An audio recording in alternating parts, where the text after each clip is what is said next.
Hi guys. इस video में मैं स्पेसिफिकली बात करने वाला हूँ आरबीआई के एग्ज़ाम पैटर्न की।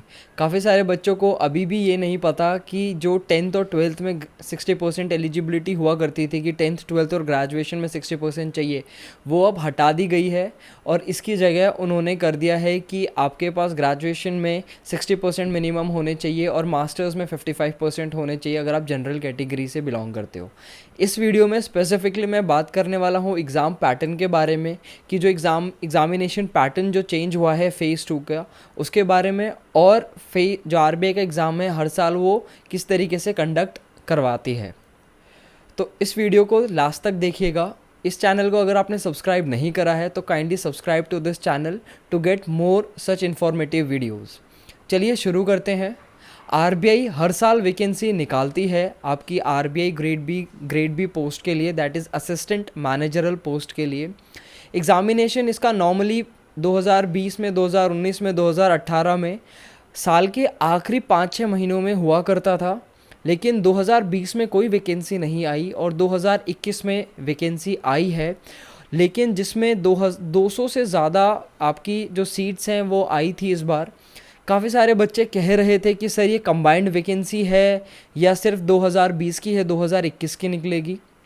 तो ऑफिशियल इन्फॉर्मेशन तो मेरे पास भी नहीं है, लेकिन कुछ बच्चों ने मुझे आरटीआई का स्क्रीनशॉट शेयर करा है जिसमें आरबीआई ने क्लियरली मेंशन करा है कि ये जो नोटिफिकेशन निकली थी 2021 की, वो कंबाइंड वैकेंसी थी 2020 और 2021 की। अब जो नेक्स्ट पेपर होगा वो 2022 में होगा। कब होगा वो मैं आपको बताता हूँ। इस साल जनवरी में नोटिफिकेशन निकला था 29 ऑफ जैन को। तो एक्सपेक्ट करा जा रहा है ये कि आरबीआई सेम साइकिल में नोटिफिकेशन निकालेगा। अभी इंटरव्यूज़ नहीं हुए हैं, इंटरव्यूज़ की डेट नहीं आई है। सारा प्रोसेस होने में 5-6 महीने लग ही जाएंगे और लगभग साल ख़त्म हो ही जाएगा तब तक। तो नेक्स्ट ईयर स्टार्टिंग के 3 से 4 महीने या तो जैन, फैब, मार्च या अप्रैल तक निकाल देनी चाहिए। अगर नहीं भी निकालता है तो आपके पास ज़्यादा टाइम तो है ही, क्योंकि हर साल नोटिफिकेशन निकालता ही है और नेक्स्ट ईयर ऐसा कुछ होगा नहीं कि नहीं निकालेगा। तो आप अपनी प्रिपरेशन पे ध्यान दो अगर आप आरबीआई के लिए प्रिपेयर करना चाहते हो गाइस। अब मैं बात करता हूँ फेजेस की, कितने फेजेस में एग्ज़ाम होता है, कौन से सब्जेक्ट से क्वेश्चंस पूछे जाते हैं, ताकि आपको बेटर क्लैरिटी मिल सके। अगर मैं फेजेस की बात करूँ तो 3 फेजेस में एग्ज़ाम होता है। फ़ेज़ 1 आपका जो होगा वो क्वालिफाइंग इन नेचर होगा। इसमें जो आपके सब्जेक्ट्स होते हैं वो होते हैं क्वांट्स, रीजनिंग, इंग्लिश और आपका जर्नल अवेयरनेस। ये 4 सब्जेक्ट्स और टॉपिक से आपसे क्वेश्चंस पूछे जाते हैं। इनके अलग से सेक्शनल कट ऑफ भी होती है। मार्क्स अलॉटमेंट की मैं बात करूँ तो हर सब्जेक्ट्स के अलग अलग मार्क्स अलॉट करे गए हैं। आपका ये 200 नंबर का पेपर होता है, जिसमें से आपका जो जर्नल अवेयरनेस होता है वो 80 नंबर का होता है। रीजनिंग होता है आपका 60 नंबर का। इसके अलावा अगर मैं कॉन्ट्स की बात करूँ तो वो 30 नंबर का, और इंग्लिश की अगर मैं बात करूँ तो वो भी 30 नंबर के। 200 क्वेश्चंस 200 नंबर के। जब आपका फ़ेज़ 1 क्लियर हो जाता है तब आप फ़ेज़ 2 एग्ज़ाम देते हो। फ़ेज़ 2 एग्ज़ाम नॉर्मली आपका 20 से 25 दिनों में हो जाता है फ़ेज़ 1 के बाद। फ़ेज़ 2 में आपसे पूछा जाता है, बेसिकली 3 पेपर्स आपके कंडक्ट होते हैं। पेपर 1 आपका होता है ESI, economic and social issues. आपका जो फ़ेज़ 2 होता है, फ़ेज़ 2 का जो पेपर 2 होता है वो होता है इंग्लिश डिस्क्रिप्टिव, जिसमें एस्से राइटिंग आता है। आपका जो पेपर 3 होता है वो होता है फाइनेंस एंड मैनेजमेंट।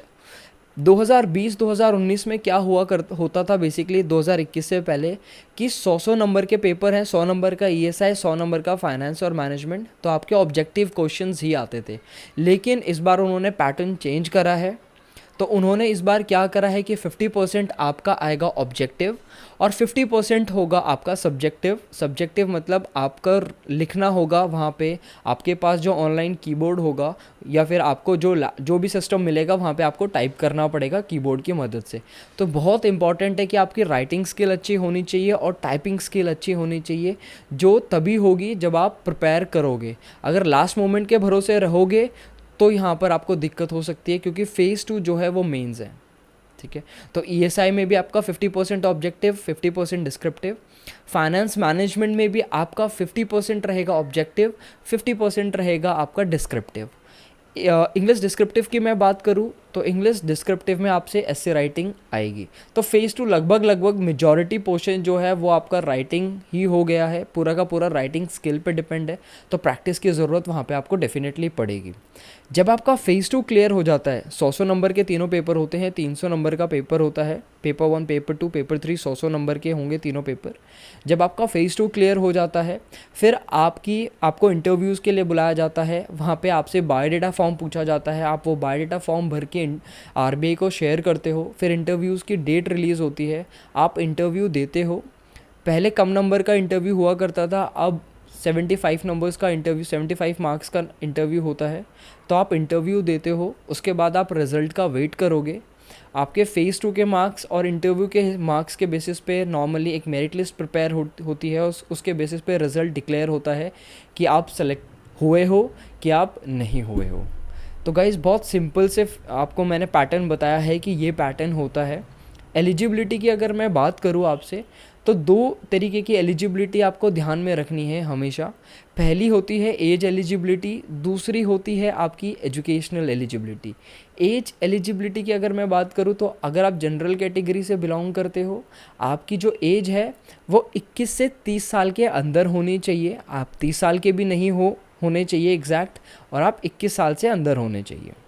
अगर मैं आपकी और इसके अलावा जो नॉर्मल रिजर्वेशंस मिले हैं रिजर्व कैटेगरी को, वो तो है ही, ओबीसी को 3 साल और एससी एसटीज़ को, पीएच को आपके 5 साल। इसके अलावा एक एडिशनल फीचर यहाँ पर ये भी है कि जो स्टूडेंट्स या फिर जो एम्प्लॉयज़ हैं ऑलरेडी पब्लिक सेक्टर बैंक के, कमर्शियल या फाइनेंशियल इंस्टीट्यूशन के, तो उनको रिलैक्सेशन दी जाती है मैक्सिमम 3 साल की, एक्सक्लूडिंग देयर प्रोबिशन पीरियड। ठीक है, अब बात करते हैं एजुकेशनल एलिजिबिलिटी की। तो एजुकेशनल एलिजिबिलिटी बस इतनी सी है कि आप ग्रेजुएट होने चाहिए। अगर आप जनरल कैटेगरी से बिलोंग करते हो तो मिनिमम आपके 60% होने चाहिए।